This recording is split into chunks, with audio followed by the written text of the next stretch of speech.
একটা ছবি কল্পনা করুন। কুমিল্লা, ১৩ জুলাই সকাল ৯টা।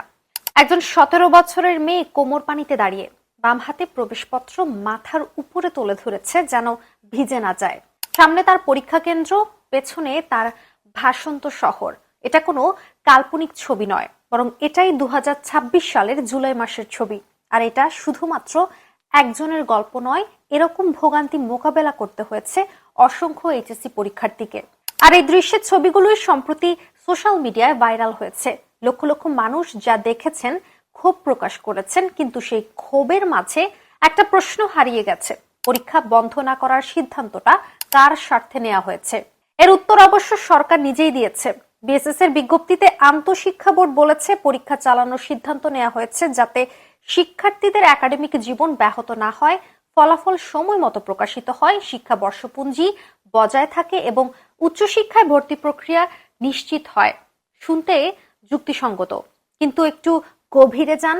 এই ৪টি কারণের মধ্যে শিক্ষার্থীর নিরাপত্তা কোথায়? উত্তর হলো কোথাও নেই।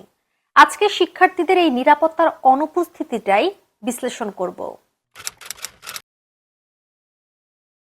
একদিকে সরকার বলেছে পরীক্ষা চালানোর সিদ্ধান্ত নেওয়া হয়েছে শিক্ষার্থীদের একাডেমিক জীবন ও সামগ্রিক শিক্ষা বর্ষপঞ্জি যাতে ব্যাহত না হয় সেই উদ্বেগ থেকে। পরীক্ষা বারবার পেছালে ফলাফল প্রকাশ ও বিশ্ববিদ্যালয় ভর্তি প্রক্রিয়া জটিল হয়ে পড়বে। এই যুক্তিটা ভুল নয়। ১২,৭০,০০০ শিক্ষার্থীর পরীক্ষা পেছানো মানে একটা বিশাল লজিস্টিক্যাল চ্যালেঞ্জ। নতুন তারিখ, নতুন প্রশ্নপত্রের নিরাপত্তা, পুরো বিশ্ববিদ্যালয় ভর্তি সূচি পুনর্বিন্যাস।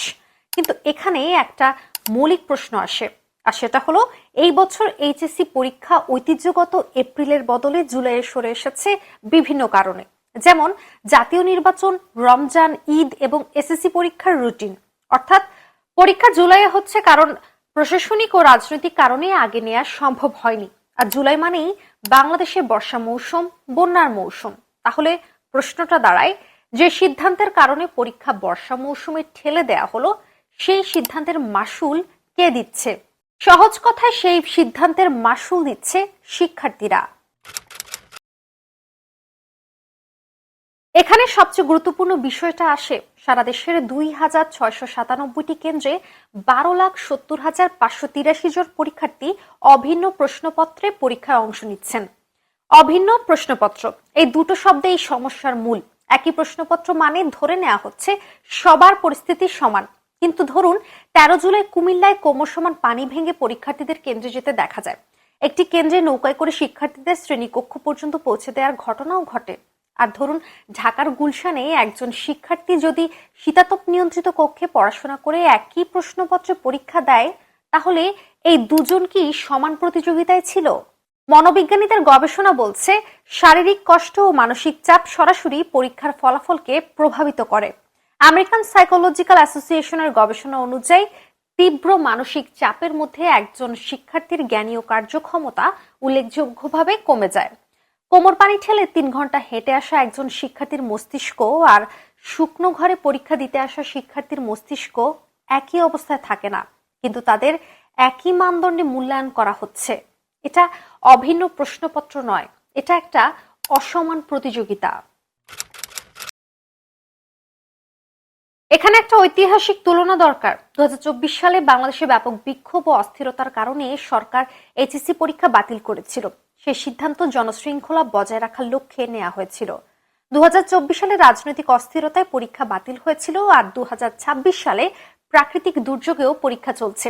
এই দুটো সিদ্ধান্ত পাশাপাশি রাখলে একটা প্যাটার্ন স্পষ্ট হয়। রাষ্ট্র যখন নিজের স্থিতিশীলতা হুমকিতে পড়ে তখন পরীক্ষা বাতিল করে, কিন্তু যখন শিক্ষার্থী নিরাপত্তা হুমকিতে পড়ে তখন পরীক্ষা চলে। এই প্যাটার্নটাই প্রকৃত অগ্রাধিকার বলে দেয়। ফিলিপাইন পৃথিবীর সবচেয়ে বেশি টাইফুন প্রবণ দেশ। ২০২৩ সালের ওয়ার্ল্ড রিস্ক রিপোর্টে দেশটি ৪৬.৮৬ স্কোর নিয়ে দুর্যোগ ঝুঁকিতে সর্বোচ্চ অবস্থানে। দেশটিতে প্রতি বছর গড়ে ২০টি টাইফুন আঘাত হানে। এই পরিস্থিতিতে ফিলিপাইনের শিক্ষা মন্ত্রণালয় ডেপ এড টাইফুনের পূর্বাভাস পেলে স্বয়ংক্রিয়ভাবে ক্লাস ও পরীক্ষা স্থগিত ঘোষণা করে। এটা কোনো আলোচনার বিষয় নয়, এটা নীতিমালা। ফিলিপাইনের শিক্ষা মন্ত্রণালয় নভেম্বর ২০২৫ সালে সুপার টাইফুন ওয়ানের কারণে ১০ ও ১১ নভেম্বর সারা দেশে ক্লাস ও পরীক্ষা স্থগিত ঘোষণা করেছিল। এরপর আসে জাপান। জাপানে 1961 সালে দুর্যোগ প্রতিরোধ মৌলিক আইন প্রণয়নের পর থেকে দুর্যোগের সময় শিক্ষা প্রতিষ্ঠান বন্ধের স্পষ্ট আইনি বিধান আছে। এটা প্রশাসনের বিবেচনার বিষয় নয়, এটা আইনি বাধ্যবাধকতা। এই দুই দেশের মডেলে একটা মৌলিক পার্থক্য আছে বাংলাদেশের সাথে। ফিলিপাইন ও জাপান প্রশ্ন করে এই পরিস্থিতিতে পরীক্ষা নেওয়া কি ন্যায্য, আর বাংলাদেশ প্রশ্ন করে পরীক্ষা না নিলে সূচি ঠিক রাখা যাবে কিনা। দুটো প্রশ্নের কেন্দ্রে দুটো ভিন্ন মূল্যবোধ। বাংলাদেশে দুর্যোগের সময় পরীক্ষা স্থগিতের কোনো স্পষ্ট নীতিমালা নেই। আন্তঃশিক্ষা বোর্ড জানিয়েছে, কোনো অঞ্চলে বন্যা বা অন্য কোনো প্রাকৃতিক দুর্যোগের কারণে শিক্ষার্থীদের নিরাপত্তা ঝুঁকির মুখে পড়লে এবং পরীক্ষা গ্রহণে বাস্তব সমস্যা দেখা দিলে স্থানীয় প্রশাসন তাৎক্ষণিক ব্যবস্থা নেবে।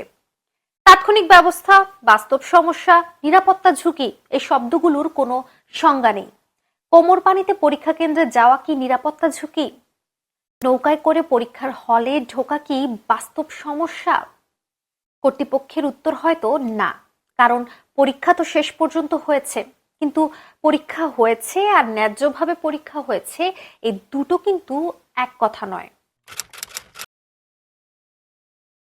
এই বছর এইচএসসি পরীক্ষা ঐতিহ্যগত এপ্রিলের বদলে জুলাইয়ে সরে এসেছে, মূলত জাতীয় নির্বাচন, রমজান, ঈদ এবং এসএসসি পরীক্ষার সূচির কারণে। এটা একটা গুরুত্বপূর্ণ তথ্য। পরীক্ষা জুলাইয়ে হচ্ছে কারণ রাজনৈতিক ও প্রশাসনিক সিদ্ধান্তে আগে নেওয়া হয়নি। আর জুলাই মানে বাংলাদেশে বন্যার মৌসুম, এটা কোনো নতুন তথ্য নয়, প্রতি বছরই হয়। তাহলে সেই সিদ্ধান্তের সময় কি ভাবা হয়নি জুলাইয়ে পরীক্ষা মানে বন্যার ঝুঁকি? সেই ঝুঁকি মোকাবেলার পরিকল্পনা কি? পরিকল্পনা ছিল না। আর এখন যখন ঝুঁকি বাস্তব হয়েছে, তখন মাশুল দিচ্ছে শিক্ষার্থীরা। প্রশাসনিক ব্যর্থতার খেসারত শিক্ষার্থীরা দেবে, এটাই কি স্বাভাবিক হওয়া উচিত? কুমিল্লার সেই মেয়ে যে কোমর পানিতে দাঁড়িয়ে প্রবেশপত্র মাথার উপরে তুলে ধরেছিল, সে হয়তো জানেও না তার এই ছবি ভাইরাল হয়েছে। সে শুধু জানে পরীক্ষা দিতে হবে। কিন্তু এই ছবিটা আসলে দুটো জিনিস একসাথে দেখাচ্ছে। একটা হলো বাংলাদেশের শিক্ষার্থীদের অসাধারণ মনোবল, আরেকটা হলো একটা রাষ্ট্রের ব্যর্থতা, যে রাষ্ট্র তার নাগরিকের নিরাপত্তার চেয়ে সূচি ঠিক রাখাকে বেশি গুরুত্ব দেয়। পরীক্ষা বন্ধ না করার সিদ্ধান্তটা শেষ পর্যন্ত কার স্বার্থ রক্ষা করেছে, শিক্ষার্থীর নাকি শিক্ষা বর্ষপঞ্জির? এই দুটোকে আলাদা করতে না পারাই আমাদের শিক্ষা প্রশাসনের সবচেয়ে বড় সমস্যা।